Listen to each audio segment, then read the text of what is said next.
Sahabat desa, sahabat kreasi, sahabat inovasi. Menarik sekali, saya di sore hari ini berada di Desa Lerep, Kecamatan Ungaran Barat, Kabupaten Semarang. Nah, ada di samping saya, ini Mbak Tabita. Mbak Tabita ini sebagai public relation sekaligus marketingnya dari wisata Lerep. Mbak, saya mau tanya, apa sih sebenarnya wisata Lerep itu? Desa Wisata Lerep adalah sebuah desa yang dimana dia menjual paket edukasi. Seperti itu. Jadi di dalamnya kita bisa belajar berbagai macam, contohnya dalam hal dunia pertanian maupun perkebunan atau berbagai edukasi kriya seperti itu. Pertanian, perkebunan, dan juga olahan kriya. Terus ya, ada nggak kesenian? Kesenian juga ada. Oke. Mbak Tabita,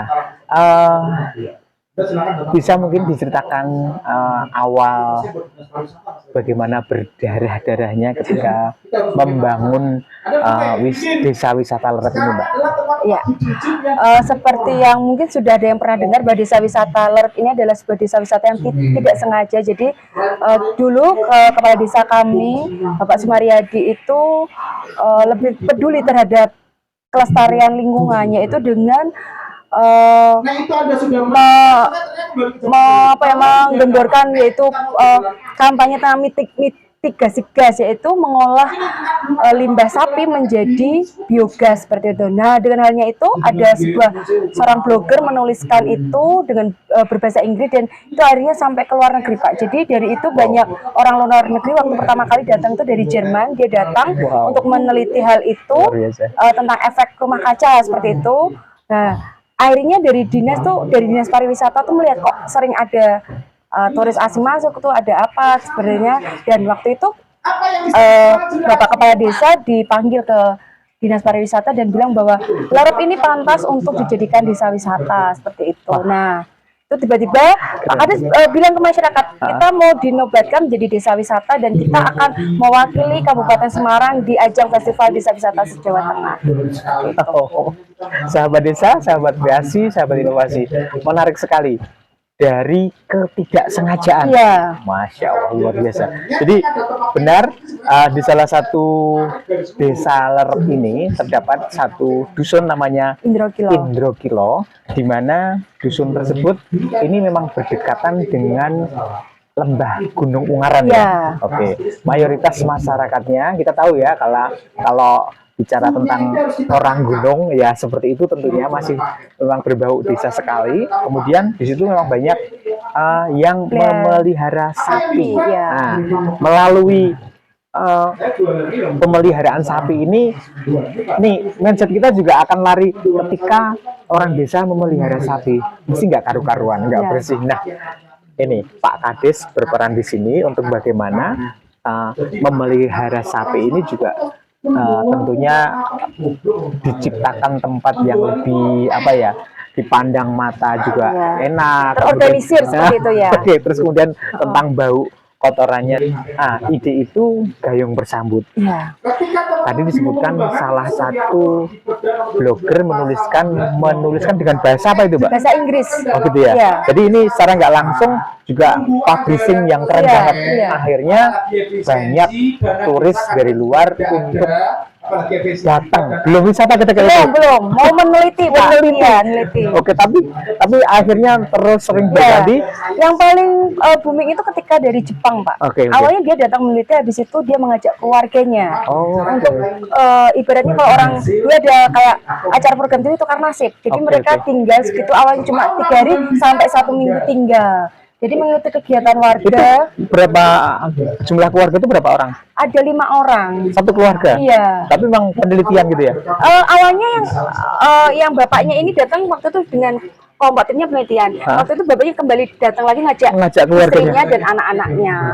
Seperti itu ya. Nah, akhirnya luar biasa. Itu kira-kira di tahun 2010 ya? Iya, sekitar 2019. Kemudian di 2016, nah ini desa wisata Lerep ini mendapatkan SK dari Dinas Pariwisata sebagai desa wisata. Nah, Mbak Tabita, Mbak Tabita ini kan mengawali benar-benar dari nol 2016 itu. Iya. Apa Mbak? Mengawalinya seperti apa itu ceritanya Mbak? Kalau yang dari 16-nya sih itu yang sesepuh-sepuh ya Pak. Waktu itu ketika dicanangkan menjadi sebuah desa wisata, awalnya ya nggak semua masyarakat menerimanya dengan hal positif. Karena ada yang beranggapan bahwa wisata, tempat wisata itu adalah dalam hal konotasi negatif seperti itu.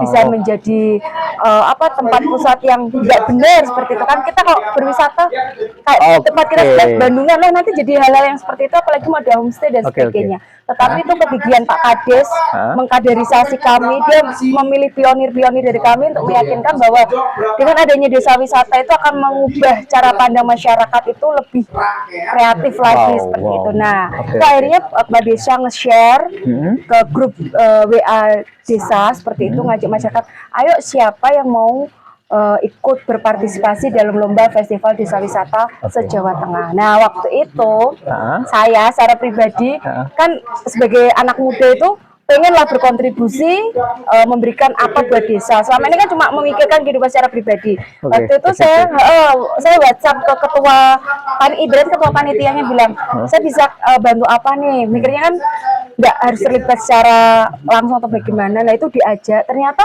di situ antusias masyarakat luar biasa, Pak. Kalau dari kabupaten lainnya hanya mengirim 5 maksimal 10 orang, kita bawa 150 orang. Kita bawa 150 orang. Ketika festival itu? Iya. Di mana gitu kan? Di Magelang. Magelang. Di lapangan, saya lupa tuh namanya. Mungkin Magelang. Ya, Borobudur, dekat Borobudur. 150 orang. Jadi kita kayak bedol desa. Wow. Dari 150 orang itu 3 hari ya, Pak. Remaja? Iya, dari remaja, dewasa dan orang tua. Pokoknya mereka yang sudah paham tentang desa wisata. Iya, pokoknya mereka punya semangat yang sama, ingin memajukan desa seperti itu. Nah, kita mikir di sana datang, kita udah terkoordinir, kita mikirkan anggaran pasti gede dong, 150 orang, apalagi untuk makan. Itu tuh Pak Kadis bilang, siapa yang mau nyumbang? Jadi ada yang bawa beras, nah bawa beras tuh, hasil panen sayuran, bawa sayuran. Ada yang bawa snack karena itu. Terus ada yang punya mobil mobil ya iya ikut ngangkut yang lainnya seperti itu. Jadi apa yang kita punya itu benar-benar kita pakai buat itu datang ke sana. Kalau itu waktu saya kan hanya punya mobil buat ngangkut orang-orang atau barang-barang seperti itu. 130 orang di sana. 150 orang di sana. Nah, terus gimana kan mikirnya? Enggak, di sana itu ngapain aja yang dipertunjukkan di sana? Memamerkan bahwa ini loh desa wisata Lerep, apa aja di sana? Kita di sana itu punya tugas masing-masing. Jadi 150 orang itu yang tampil kesenian itu sekitar 70 orang. 70 orang ya. Terus yang dipasrai buat stand itu sekitar 20-an orang. Terus yang di dapur umum itu sekitar 15 orang. Yang ngurus administrasi dan sebagainya, jadi itu termasuk perangkat desa semua itu sekitar mungkin 15 atau 20 orang, total itu 150. Kita sampai pinjem tenda bencananya punya kecamatan. Seperti itu. Kita bikin dapur umum di sana. Ini mungkin yang tidak diketahui oleh teman-teman semua, bahwa perjuangan untuk menjadi sebuah desa wisata itu nggak main-main ternyata. Itu dibayar nggak ketika itu? Dapat duit nggak ketika itu? Nggak, Pak. Justru kita ngeluarin uang waktu itu ya. Jadi kita suka rela seperti itu. Karena kita sudah diabarin sama Pak Kadu, sudah dicucuk otak. Cucuk otak ya. Maksudnya kita dibuat senasib sepenanggungan, kita berjuang untuk memajukan desa seperti itu. Kita jadi apa ya? Tidak. Di 150 orang. Nah, ini mungkin seluruh Nusantara baru tahu nih, ya, dari Desa Lerep, Kecamatan Ungaran Barat, Kabupaten Semarang. Terus gini, di sana yang dipertunjukkan apa itu? Kita menunjukkan ya apa yang ada di desa wisata. Kalau di standnya kita menunjukkan produk-produknya, kita terkenal dengan produk kopi, kita kopi Excelsa itu. Terus kita juga ada pusat olah-olah keripik yang gimana orang mungkin orang nggak tahu bahwa keripik-keripik yang di area Pantura dan Jogja itu adalah suppliernya dari desa kami, Pak. Yang waktu itu kita belum tahu, yang asal kirim labelnya yang lain. Karena kita sudah labeling sendiri. Seperti itu. Terus kita juga menunjukkan kesenian. Waktu itu kita ada tarian Caping Gangsing yang sekarang sudah di Kemenkumham kan. Terus, Caping Gangsing. Ya, kita ada juga waktu itu kita presentasi tentang apa ya, wisata ibaratnya apa ya, hal-hal yang menarik yang ada di desa wisata. Lesong ada enggak ketika itu?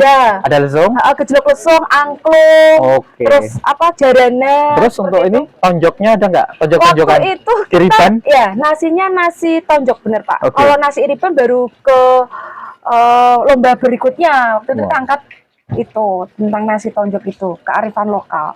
Sahabat desa, sahabat kreasi, sahabat inovasi, ini mestinya seluruh Nusantara berkunjung ke tempat ini, mengedukasi betul bagaimana dulu memulai menjadi sebuah desa wisata yang saat ini selalu dikucurin terus dana oleh Astra. PLA. Sorry. Ya, Astra sempat sih Pak, tapi kan kita namanya orang bekerja sama kan nggak boleh saling mengkhianati kan. Oke.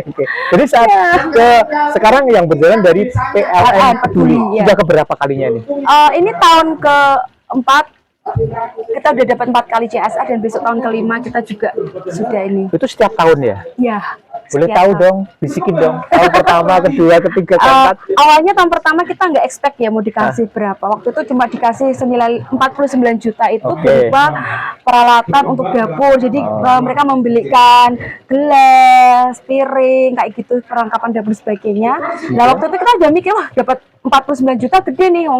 Kita aja ngumpulin 10 juta hari, itu kita butuh beberapa bulan untuk ngumpulin itu kan. 49 juta, habis itu ternyata mereka memantau kita. Awalnya mikir bantu segitu, kita dipantau tentang pemasukannya tiap bulan, omset sebagainya, daftar pengunjung, jumlah pengunjung meningkat atau tidak, pemberdayaan masyarakatnya. Nah, karena kita udah belajar untuk profesional, makanya kita laporkan itu secara berkala. Jadi setiap bulan, 3 bulanan, dan juga waktu itu 1 tahun. Nah, tahun kedua tiba-tiba waktu itu saya ditelepon sama PR-nya mereka. Mbak, ikut meeting yuk. Tuh, diajak ketuanya itu Mas Bayu. Iya, kita meeting. Waktu itu meeting pikirnya mengevaluasi kita. Lalu tiba-tiba gini, mau nggak kita kasih bantuan 400 juta? Wow. Bener Pak, di situ saya mau pingsan saya. 400 juta. 400 juta. Oke. Dan perlu diketahui ya, 400 juta itu tidak melalui desa atau melalui apa, itu masuk ke rekening pribadi loh. Podarus ya? Iya, atas nama Podarus ya? Iya, waktu itu bendera yang dipercaya rekening saya Pak. Oke. Waktu itu ngelola, bisa 400 juta. Bilangnya, lah laporannya gimana nih? Kita apakah bikin proposal dan sebagainya? Tenang, semua sudah diatur. Itu langsung masuk itu? Bener Pak. Wow. Cuma bilang, tukarkan dengan kwitansi asli. Oke. Kayak gitu. Pokoknya buat belanja apa, tukarkan dengan kwitansi asli seperti itu. Jadi CSR yang kedua ini diajak meeting, kemudian berapa selang itu langsung transfer itu masuk? Nggak ada 1 bulan. Langsung itu? Iya. Tanpa kamu harus gini Mbak, nyiapin enggak? Oke. Karena udah tahu. Udah tahu. Berarti kami udah tahu kinerja jenengan, kami udah tahu ini. Jadi mereka menyampaikan seperti itu. Oke. Sekarang yang tahun ketiga Mbak? Tahun ketiga 350 juta. Kemudian tahun keempat ini yang sini tuh enggak, antara musim atau homestay sekitar 350 sampai 400, belum ketuk palu sih. Oh, yang 25 besok ini? Iya, yang bulan Mei. Besok ini ya? Iya. Oh, berarti mudah-mudahan yang keempat besok di Mei juga akan turun lagi, karena memang realnya ini keren banget ya. Selain menjadi tujuan wisatawan lokal dan luar negeri, ini juga menjadi tempat edukasi, workshop dari teman-teman desa lain, kabupaten lain. Mungkin ada yang di luar kabupaten pernah? Ada Pak. Pernah. Kita paling jauh dari Papua ada. Itu kunjungan wisatanya? Ya, kunjungan untuk studi banding. Oh, studi banding. Nah, ini keren. Dari Bali pernah ke sini? Pindah ke sini. Bali ke sini Desa wisata Bali ya. Mereka tanyain apa ke sini? Yang dari Bali? Gini, datang ke sini bilang tempat kayak gini kok bisa menghasilkan omset sampai miliaran kayak gitu. Waktu itu mereka penasaran, penasaran dengan pengelolaan manajemennya. Gitu. Lebih ke manajemennya. Gitu. Mereka kan daya tariknya lebih banyak kali ya, tapi pengelolaan manajemennya mereka benar-benar pengen tahu gitu loh. Kagetnya lagi kita meskipun uang ibaratnya nggak sebanyak yang ada di Bali, mereka kaget bahwa kita semua ini sudah tercover BPJS. Kita profesional sekalipun desa wisata, kita profesional. Kita juga bisa ngasih CSR sekalipun nggak besar. CSR ke masyarakat. Seperti itu. Kita juga berkontribusi terhadap PAD dan juga BUMDes. Seperti itu. Sahabat desa, sahabat kreasi, kapan meneh kowe dolan rene ya. Ajak satu kelompok komunitas terutama untuk pemerintah desa belajar bagaimana sih memulai. Mbak Tabita, saya nggak akan mengupas tentang sekarang berhasilnya. Saya akan mengorek bagaimana susahnya pokoknya. Karena banyak semua desa yang memiliki potensi. Mungkin potensinya lebih keren daripada ini, iya, tapi nggak tahu bagaimana caranya. Nah, Mbak, jenengan mengedukasi masyarakat atau teman-teman itu koyok ngopo, Mbak, sampai bener-bener mereka bisa terjun larut, kemudian pengelolaan ini hingga dari 2016 sampai sekarang itu tetap berjalan. Ya. Kalau saya pun juga dimentori ya waktu itu Pak Kades seperti itu. Jadi Pak Kades itu adalah tipe orang yang open minded. Jadi dia Pak Mariadini ya? Iya, selalu membuka diri untuk terima masukan. Dan waktu kita dinobatkan menjadi juara 1 Festival Desa Wisata Sejateng, otomatis secara mental kami punya tanggung jawab, mempertanggungjawabkan juara itu gitu. Jadi waktu itu saya memang memberanikan diri secara pribadi. Waktu itu saya juga sampaikan ke Pak Desa bahwa saya pengen jual paket. Setidaknya saya sudah pegang orang siapa yang mau nanti bisa mendampingi edukasi tersebut, yaitu jual paket. Kalau bilang modalnya berapa, kita 0 rupiah waktu itu. Jadi ada tamu datang waktu itu DP, saya ingat 500.000 buat DP, itu saya buat DP buat pesan makan. Yang lainnya tempat kita nggak sewa waktu itu di halaman rumahnya ketua kami yang dulu. Terus saya minta teman-teman. Itu ketika awal itu ya? Iya, saya minta teman-teman. Tahun berapa itu? Tahun 2017. Minta teman-teman bilang, yuk kita coba belajar menerima tamu. Waktu itu memang kita belum terima pelatihan, Pak. Kita menerima tamu kayak gini. Berapa jumlah wisatawan ketika itu? Pertama kali dari SMP Nasima, saya ingat sekali itu sekitar 48 anak dan 12 guru. Durasi berapa jam? Nginep. Berapa 2 hari? Iya, nginep. Mereka ada LDK waktu itu. Homestay juga sudah jalan ketika itu? Belum jalan secara profesional, tapi ya sudah berani untuk menerima tamu buat menginap. Nah, di tahun 2008, makanya di tahun 2018 itu kita gencar bahwa setiap kita pendamping atau yang terlibat itu kita harus pelatihan, kita harus punya sertifikasi, dan kita harus benar-benar ngerti gitu cara menerima tamu. Jadi kita waktu itu bergilir, siapa yang pelatihan ini, jadi kita semua hampir semua sudah punya sertifikasi kepemanduan Pak Kowisata seperti itu. Luar biasa. Ya prosesnya nggak gampang ya. Luar biasa. Ketika itu paket yang dijual apa, terus berapa rupiah per anaknya? Kalau yang Nasima itu LDK itu sebenarnya nggak paket Pak, tapi waktu itu saya jualnya tuh 1.500.000 untuk sewa tempat dan sebagainya, untuk makan pokoknya hitung sendiri. Tapi yang pertama kali itu jual paket 35.000 per pack. 35.000 per. Ya. Terus gini, itu kan nginep. 35.000 itu. Bukan yang itu. Bukan. 35.000 yang 1 hari. Kalau waktu itu nginepnya 185. Oh gitu. Per orang. Yang nginep ya. Itu makan 3 kali, snack, waktu itu. Ya waktu itu ngitungnya kan belum tahu Pak, asal gitu aja. Tapi setelah kita sudah belajar kayak gitu, nyusun paket, ngitung anggarannya, sudah ada range-nya, ada fixed cost-nya, ada variable cost-nya, seperti itu. Mbak, ini Mbak Tabita itu jalannya sama sopo Mbak? Terlalu berani nih. Bikin flyer, kemudian betul-betul kedatangan tamu itu kan mestinya kalang kabut kalau belum pernah. Iya. Karena waktu kita lomba itu yang 150 orang itu kan, akhirnya kan kita membentuk suatu komunitas namanya kelompok sadar wisata. Dan dari situ kita kumpul dan setidaknya kita punya chemistry yang sama Pak. Gimana kalau kita ayo beranikan diri untuk terima tamu. Nah, itu juga seleksi alam. Kita dari 50 nyusut sampai dari tinggal 12. Sekarang sudah merekrut lagi anak-anak muda. Kita sudah sekitar ada 35 sampai 40 orang. Kalau yang paten 25 orang, seperti itu. Sahabat desa, sahabat kreasi, ini nggak akan habis bicara tentang rintisan hingga menjadi sebuah desa wisata lerep. Nah, sekarang saya mau tanya Mbak, sampai saat ini terkait desa wisata lerep ini, penghargaan atau nominasi apa yang sudah didapat Mbak?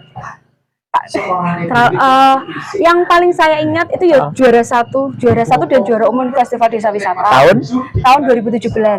Di tahun 2018 kita Jaborepok Darwis itu masih juara 2, Pak. Di tahun berikutnya kita nggak mau nyerah, kita jadi juara 1 dan juara umum juga. Jawa Tengah. Ya, kita Jawa Tengah. Kalau tingkat kabupaten pastilah juara 1 seperti itu. Terus diganti, jangan Misaki ikut ya. Terus sudah nggak boleh ikut. Nggak boleh ikut, harus lain.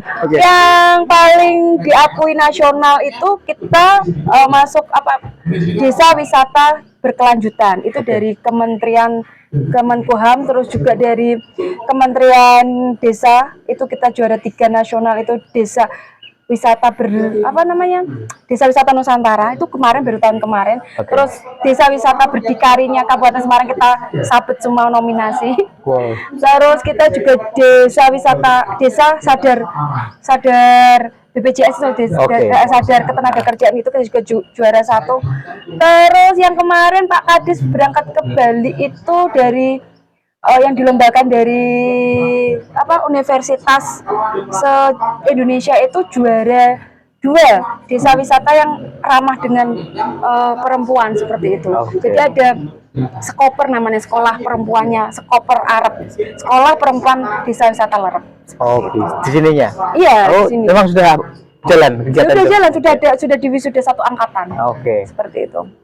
Mau tahu nanti akan dirincikan lewat tulisan narasi ya, apa-apa aja yang pernah didapatkan dari desa wisata Lerep ini. Kemudian Mbak, kemarin yang terbaru dari Pak Laude, Mbak, acara apa itu? Itu mereka kunjungan, katanya dari kementerian itu mau belanja masalah itu di sekitar. Itu kan jadi sinyal yang positif dia datang tantangan gitu ya.